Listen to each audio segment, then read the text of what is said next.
Hi everybody, this is Gabriel, and on Sunday, July 8th in Sausalito, I'm going to be offering an experiential workshop called The Myth of Aging.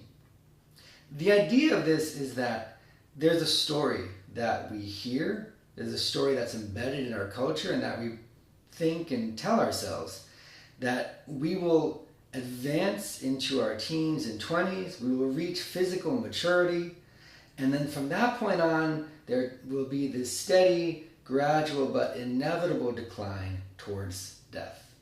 And we will lose the ability to do the things that we love to do. Our bodies will become rigid, frail, and stop functioning very well. But what if that was just a myth, just a story?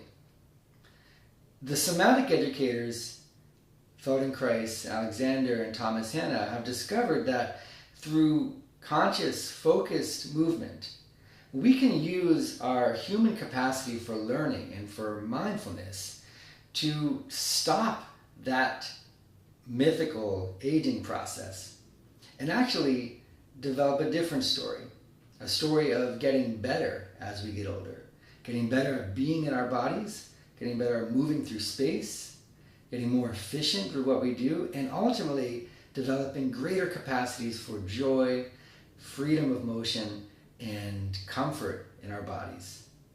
So I want to share that story with you, but more importantly, I want to share that experience with you through this workshop. So please check the links below for information, sign up, and come on out and join me.